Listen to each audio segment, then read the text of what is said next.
CompTIA SecurityPlus Objective 2.4 asks you to analyze indicators of malicious activity. An indicator is an observable clue, not automatic proof. High processor use could mean malware, a legitimate update, or heavy business activity. Strong analysis combines endpoint, identity, network, application, and physical evidence with time and context. Use a repeatable process. Observe the indicator. Preserve relevant evidence. Compare the activity with a baseline. Correlate events across independent sources.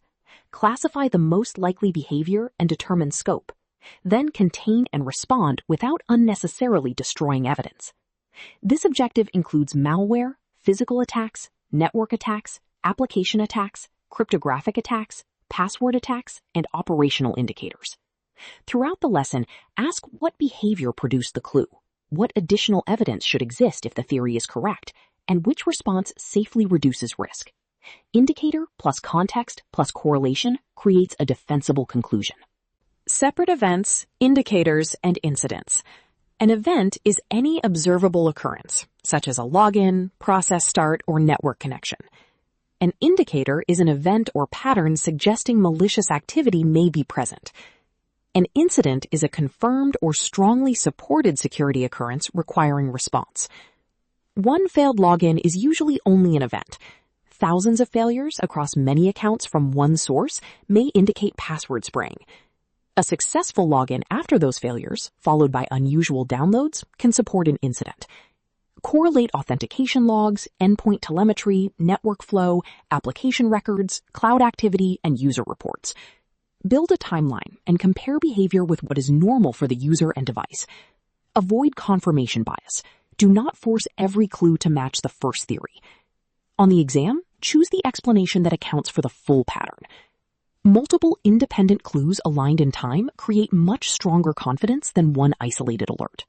Classify malware by behavior, propagation, persistence, and objective, rather than by file name. Delivery may occur through phishing, exploited software, removable media, malicious updates, or stolen credentials. Execution starts code. Persistence helps it survive reboot. Command and control connects the host to an operator. Actions may include encryption, spying, credential theft, disruption, or exfiltration.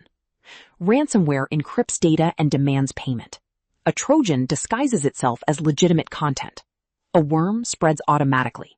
Spyware monitors users. A virus attaches to a host file. A keylogger captures input. A logic bomb waits for a condition. A rootkit hides activity or maintains privileged access. Bloatware is often unwanted rather than intentionally malicious, but increases resource use and exposure. Find the decisive behavior. Automatic network spread points to a worm. Attachment to another executable points to a virus. A payment demand with encrypted files points to ransomware. Ransomware denies access to data or systems and demands payment. Modern operations may also steal information before encryption, creating double extortion. Indicators include rapid file renaming, unusual extensions, intense disk activity, inaccessible shared folders, deletion of shadow copies, disabled backups, stopped security tools, ransom notes, and connections to malicious infrastructure. Early detection matters because encryption can spread through network shares and privileged tools. Isolate affected systems according to the response plan. Disable compromised accounts, protect unaffected backups, preserve evidence, identify initial access, and determine scope. Restore only from clean, verified copies. Payment does not guarantee recovery or deletion of stolen data. Encryption alone is not proof because legitimate tools can also create high disk activity. Inaccessible files, destructive preparation, broad impact, and a payment demand together strongly indicate ransomware. Containment should stop spread while protecting evidence and clean backups. A Trojan is malicious software disguised as a legitimate application, document, update, or installer. It relies on deception and execution rather than automatic replication. Once launched, it may install a backdoor, steal credentials, download payloads, create persistence, or provide remote control. Indicators include a legitimate-looking program spawning unexpected command shells, unfamiliar services, new scheduled tasks, unusual outbound beaconing, or disabled security settings. Sandboxing can reveal behavior before deployment. Application allow listing, trusted software sources, signed packages, endpoint detection, and least privilege reduce risk. Distinguish a Trojan from a virus and worm. A virus attaches to a host and replicates when it runs. A worm propagates automatically across systems. A Trojan's defining trait is disguise. The payload may later deploy ransomware or spyware, so both the initial Trojan and final malicious objective can appear in one incident.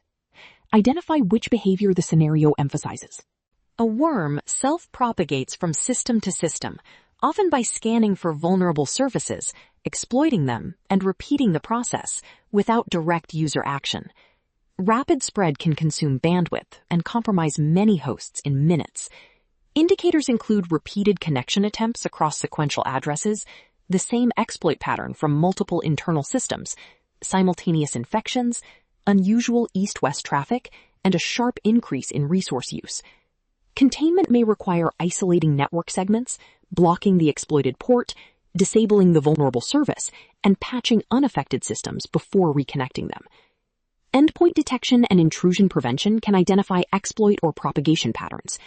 A phishing email may introduce the first copy, but automatic movement afterward still indicates worm behavior.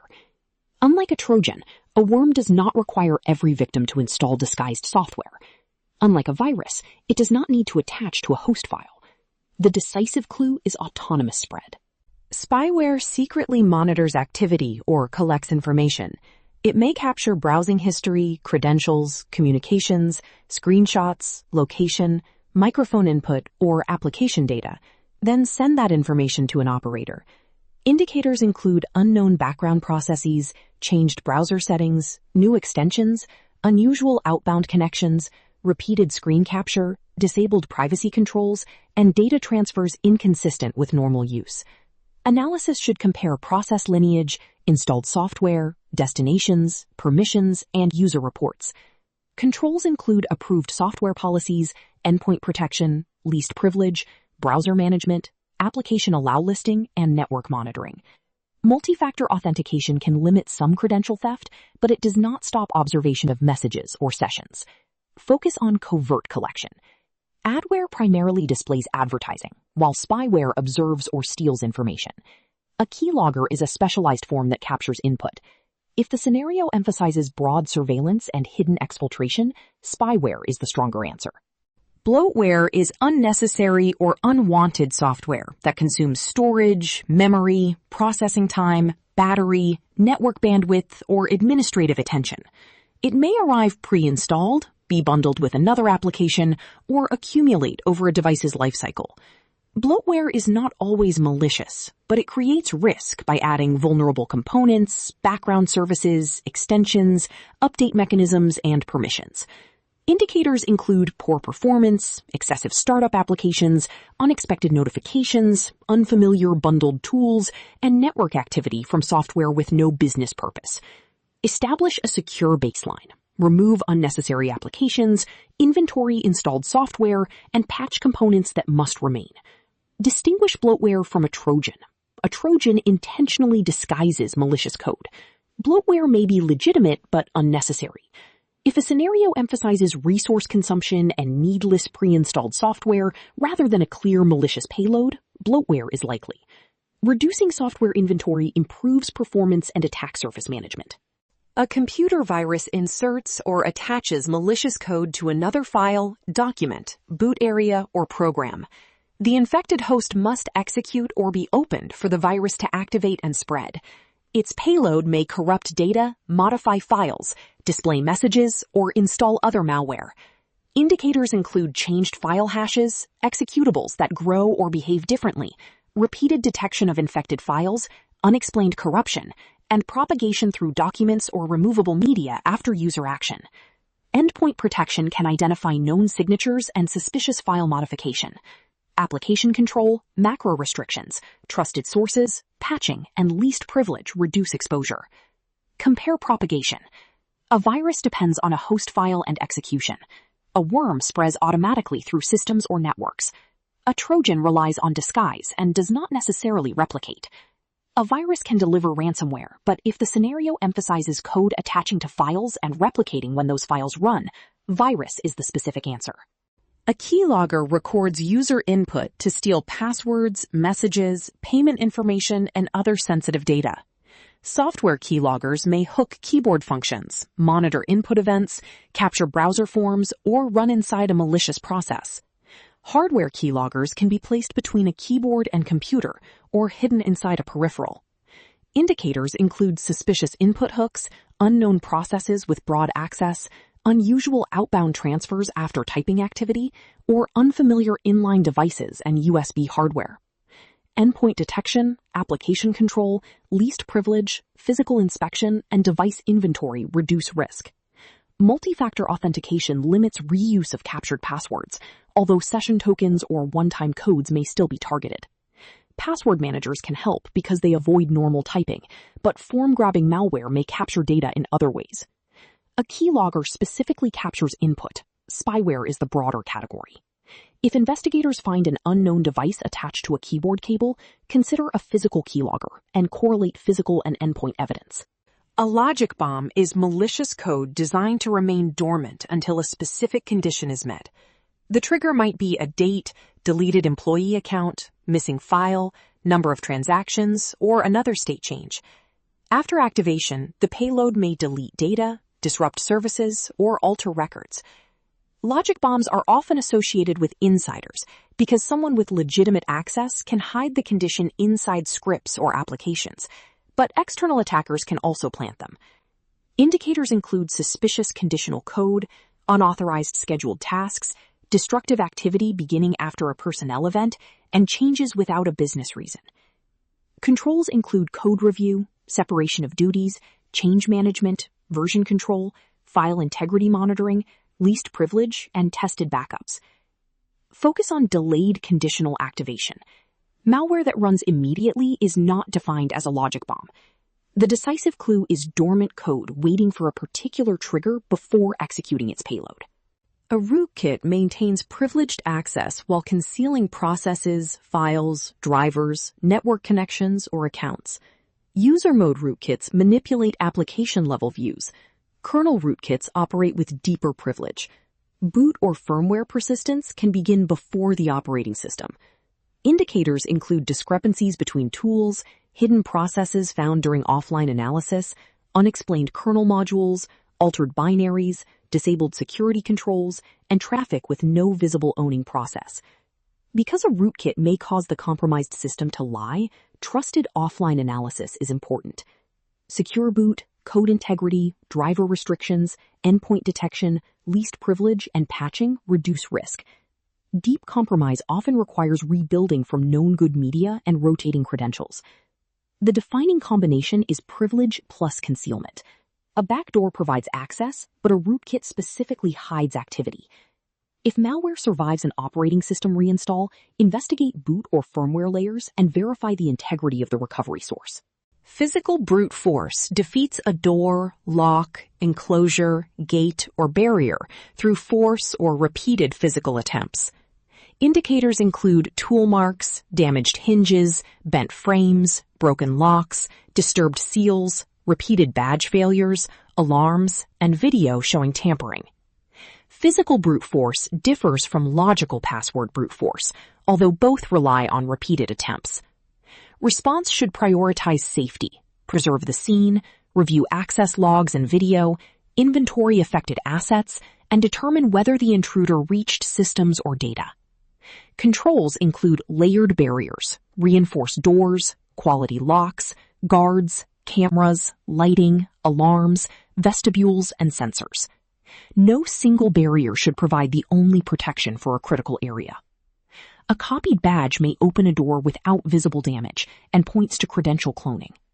A forced cabinet with tool marks indicates physical brute force. Correlate damage with badge records, motion sensors, and system activity to determine whether entry led to a cyber incident. Radio frequency identification cloning copies identifying information from an access badge or token and presents it through another device. The original card may remain with its owner, making the attack hard to notice. Indicators include the same badge appearing in distant locations within an impossible time, simultaneous use, access while the legitimate holder is elsewhere, or entry events without matching camera evidence. Controls include cryptographically protected credentials, mutual authentication, short read ranges, shielding where appropriate, anti-passback rules, and a second factor, such as a PIN or biometric. Correlate access logs with video, schedules, and physical presence. Disable suspected credentials and issue replacements. Distinguish cloning from theft. A stolen badge removes the original from the owner. A cloned badge duplicates its data, allowing both copies to exist. Also distinguish cloning from tailgating, where an unauthorized person simply follows someone through an open door. Environmental attacks or incidents target the conditions technology needs to operate.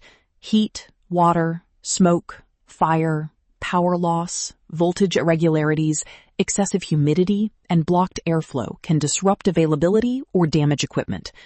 Malicious activity may involve disabling cooling, tampering with sensors, blocking vents, cutting power, or triggering suppression systems.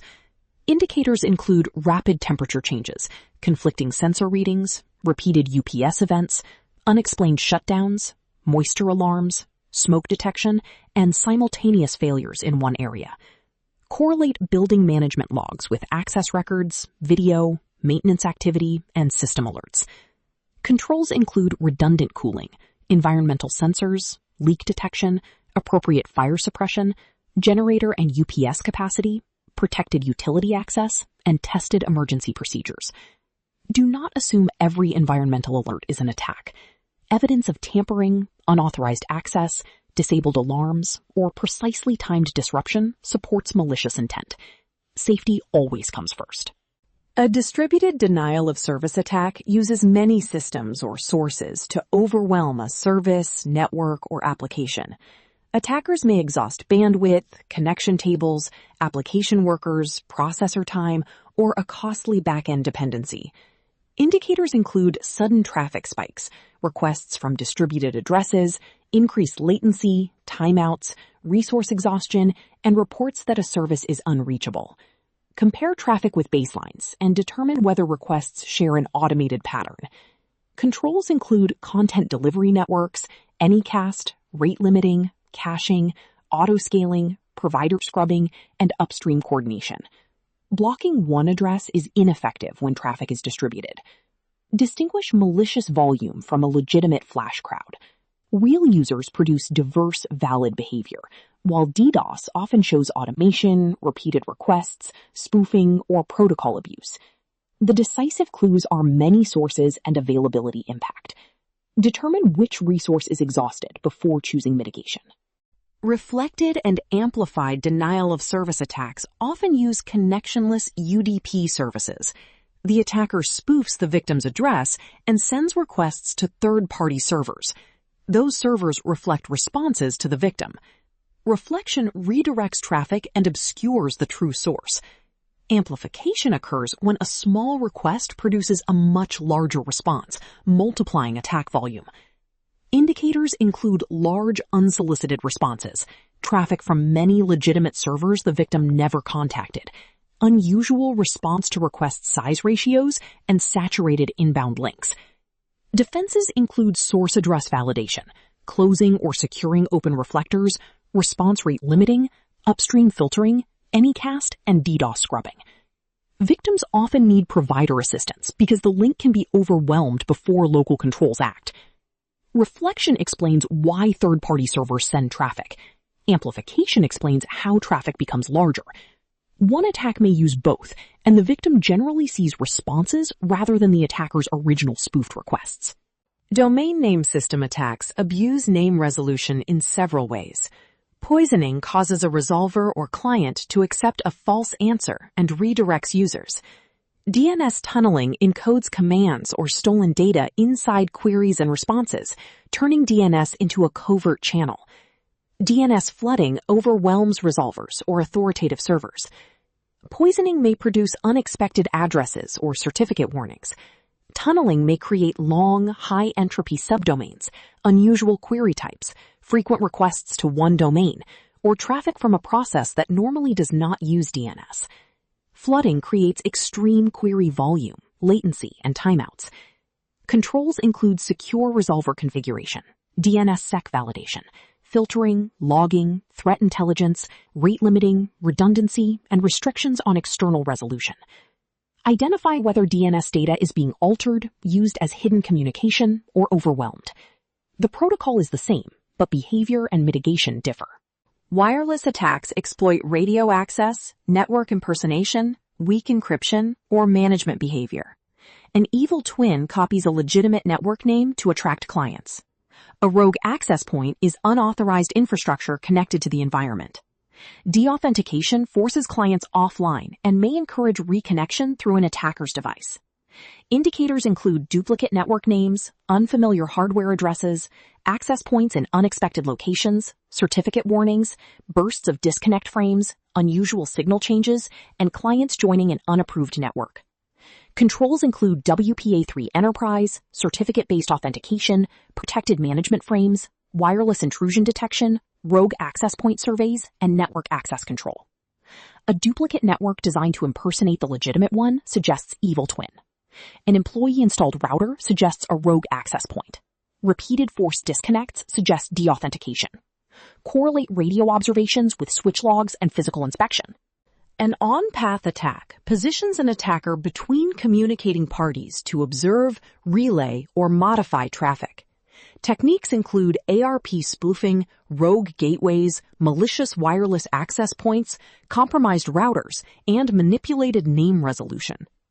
Indicators include unexpected certificate warnings, changed ARP mappings, duplicate gateway addresses, unusual routes, session anomalies, or data that differs between sender and receiver. Encryption with correct certificate validation protects confidentiality and integrity even when traffic passes through an untrusted device. Virtual private networks help on untrusted networks.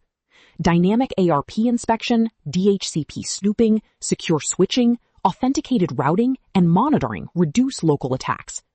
Distinguish interception from passive packet capture.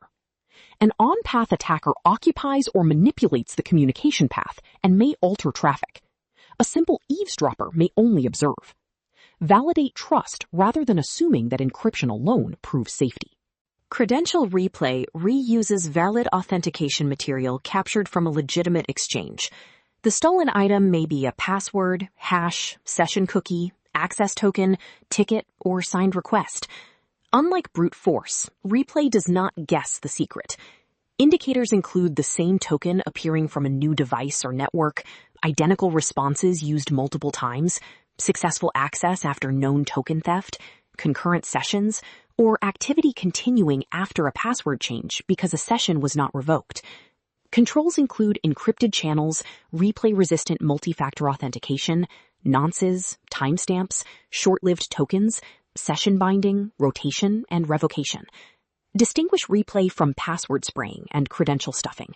Spraying tests a common password across many accounts. Stuffing tests stolen username and password pairs on other services. Replay resubmits captured authentication material or a valid transaction. Investigators should revoke sessions and tokens, not only reset the password, because the attacker may no longer need it. Malicious code indicators often appear as behavior across a process tree. A document or browser launches a script interpreter. The script starts a command shell, uses an encoded command, downloads a payload, creates persistence, and contacts an unfamiliar destination. Each action may have legitimate uses, but the sequence is suspicious. Look for unusual parent-child relationships, unsigned code in temporary directories, memory-only execution, scheduled tasks, modified startup entries, security tool tampering, encoded scripts, credential access, and regular outbound beaconing. Collect command lines, hashes, process ancestry, user context, network destinations, and persistence locations. Application control, endpoint detection, script logging, least privilege, and network restrictions reduce risk. Do not classify malicious code only by file extension. A trusted interpreter can execute harmful instructions without creating a traditional executable. Explain how code started, what privilege it used, what it changed, and where it communicated. Application indicators can reveal injection or buffer overflow.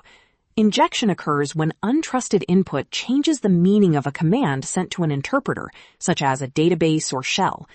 Clues include syntax errors, unexpected query results, authentication bypass, special characters and parameters, and server processes launching commands. A buffer overflow occurs when data exceeds an allocated memory boundary, causing a crash or possible code execution. Clues include access violations, corrupted memory, crashes after oversized input, or exploit protection alerts. Parameterized queries and safe APIs prevent injection by separating code from data. Bounds checking, memory-safe languages, stack protections, address randomization, data execution prevention, fuzzing, and patching reduce overflow risk. Ask what changed. If input changed command structure, think injection. If input crossed a memory boundary, think buffer overflow. A crash alone does not prove exploitation, so correlate it with request data, logs, and process behavior. An application replay attack captures a valid message or transaction and transmits it again. The content may be authentic, but reuse outside its intended time or sequence is malicious. Indicators include duplicate transaction identifiers, repeated signed requests, identical authentication values, or one payment processed more than once. Nonces, timestamps, sequence numbers, expiration, and duplicate detection provide freshness. Privilege escalation is different. It increases authority after initial access. Vertical escalation moves from normal user to administrator. Horizontal escalation accesses another user's resources at a similar level. Indicators include unexpected role changes, protected process access, new administrator membership, vulnerable driver exploitation, or requests for objects outside authorization. Patching, least privilege, authorization checks, privilege monitoring, and separation of duties reduce risk. Replay repeats a valid action, while escalation changes what the attacker can do. One incident can include both, so analyze each stage separately. Forgery creates a false artifact that appears authentic. An attacker may forge a request, token, signature, document, email origin, or identity claim. Indicators include invalid signatures, inconsistent metadata, impossible source details, duplicate identifiers, altered fields, or a trusted name without cryptographic proof. Validate signatures, protect keys, verify integrity, and confirm high-risk requests independently. Directory traversal uses path sequences to escape an application's intended directory and access other files. Clues include ...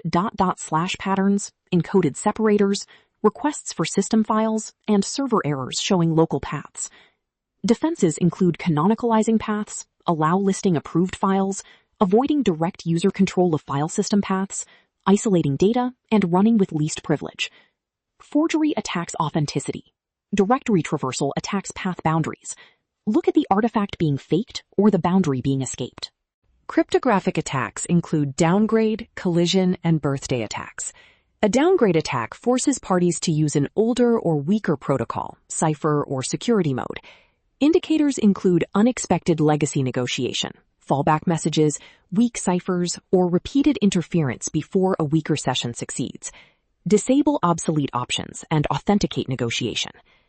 A collision occurs when two different inputs produce the same hash output. This threatens integrity when a system assumes the hash uniquely represents content. Use modern collision-resistant hashes. A birthday attack exploits probability. Collisions become likely after far fewer attempts than a one-by-one search suggests, roughly related to the square root of the output space. Larger secure hash outputs reduce feasibility. Downgrade weakens negotiated protection. Collision finds different inputs with the same digest. Birthday describes a statistical approach to finding collisions.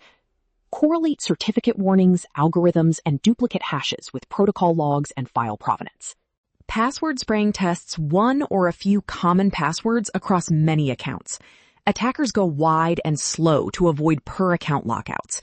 Indicators include failures across many usernames, the same password pattern, low attempts per account, and activity spread over time. Brute force goes deep against one target by trying many passwords or keys. Indicators include rapid repeated failures for one account and lockouts. Distributed attacks may use many sources, so identity-level correlation matters. Controls include multi-factor authentication, banned password lists, rate limiting, risk-based authentication, smart lockout, monitoring, and disabling legacy authentication. Count both accounts and attempts. One password against many users is spraying. Many passwords against one user is brute force. Credential stuffing is different because it tests previously stolen username and password pairs. A successful login after either pattern increases urgency, especially when followed by unusual location, device, or privilege activity. Identity indicators include account lockout, concurrent sessions, impossible travel, unusual privilege, blocked content, and out-of-cycle activity. A lockout may follow brute force, spraying, a stale saved password, or user error. Concurrent sessions may be legitimate across devices, but become suspicious when locations, devices, or actions conflict. Impossible travel means logins appear from locations too far apart for the elapsed time. Virtual private networks can create false positives, so consider device identity and network ownership. Out-of-cycle activity occurs outside the user's normal schedule or business process. Correlate authentication, multi-factor, endpoint, network, privilege, and application records. One anomaly is rarely conclusive. Impossible travel plus a new device, failed multi-factor attempts, concurrent sessions, and unusual downloads strongly supports compromise. Respond by protecting the account, revoking sessions, preserving evidence, and determining which actions occurred under the identity. System, data, and logging indicators reveal impact and defense evasion. Unexpected resource consumption may indicate mining malware, denial of service, encryption, runaway code, or legitimate workload. Inaccessible files may suggest ransomware, permission changes, corruption, or storage failure. Published documents appearing externally may indicate exfiltration, insider theft, or accidental exposure. Missing logs matter when logging should exist. Attackers may clear records, stop agents, alter retention, or change system time. Build a timeline from centralized copies because local evidence may be altered. Compare processor, disk, network, file, and log behavior with baselines. High disk activity, inaccessible files, deleted backups, and a ransom note point to ransomware. A log gap immediately before privilege changes suggests defense evasion. Missing evidence may itself be evidence, but first rule out collection failure, storage limits, and maintenance. Finish Objective 2.4 with a disciplined analysis tree. First, identify the indicator: process, file, account, network, physical, application, cryptographic, or password evidence. Second, establish context using time, asset role, user baseline, and business process. Third, correlate independent sources. Fourth, select the behavior that explains the complete pattern. Fifth, contain safely and preserve evidence. Files with strange extensions, deleted backups, inaccessible shares, and a payment note indicate ransomware. Many internal hosts scanning and exploiting neighbors automatically indicate a worm. One common password failing across hundreds of accounts indicates spraying. A tiny spoofed request causing many servers to send large responses indicates reflected and amplified denial of service. Impossible travel, a new device, concurrent sessions, and unusual downloads suggest account compromise. Remember, indicator plus context plus correlation creates a defensible conclusion. Analyze the whole scenario rather than matching one isolated word.